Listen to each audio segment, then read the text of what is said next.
Well, today is Friday, May 3rd, 2025. And once again, I'll be reading from the United Church of Christ Daily Devotional, taking it as a tool for discussion about our life in this world today, as a step-off point to begin conversation, to think differently, not necessarily approaching it specifically from a Christian perspective, but using a Christian text for that purpose. Its impact on me, the thoughts that raised in my mind, and sharing them with you to see if there's something that might trigger something in your mind about how we live in community with one another in community and in the world, in creation. The devotion for today is entitled Literal Lilies, written by Yael Lockman. Yael bases the devotion upon Matthew chapter 6, verses 28 and 29, New Revised Standard Version. And why do you worry about clothing? Consider the lilies of the field, how they grow. They neither toil nor spin. Yet I tell you, even Solomon in all his glory was not clothed like one of these. And then Yael writes, I used to stumble over Jesus' lilies. I'm a visual learner. Ask me to remember a name or learn a new song, and I'll picture it in my mind. But I could never quite picture those lilies in a field. I've seen lilies in many places, in neighborhood gardens, under the redwoods, all over the chancel steps on Easter morning. But I never once had I seen a lily growing in anything resembling a field.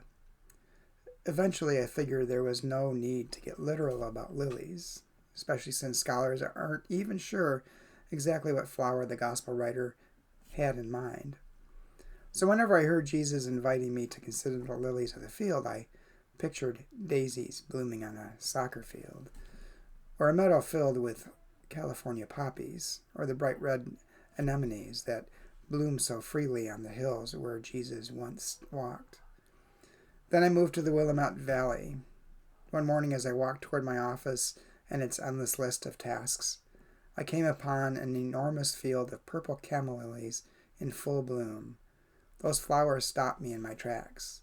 They took my breath away. They brought my spinning, toiling mind to a halt. All around the field, commuters were honking and speeding and fuming, but the lilies paid them no heed. So I sat down at their feet. What else could I do? How often does one find teachers so beautiful and so wise? How often does one get to hear an old invitation in a completely new way? I called in late to work. Then I settled down to consider the evidence. Abundance beyond toil, fields upon fields of grace. And Yael's prayer. Holy One, astonish us with the beauty of the world, especially when we think we've seen it all.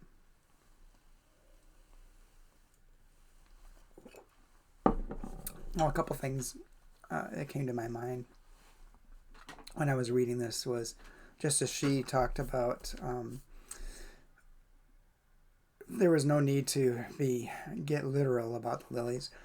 It just reminded me that there's no need to get literal about the text, but rather we can get caught up in the literal and literally understanding the text and miss the whole point of the story that's being told to us.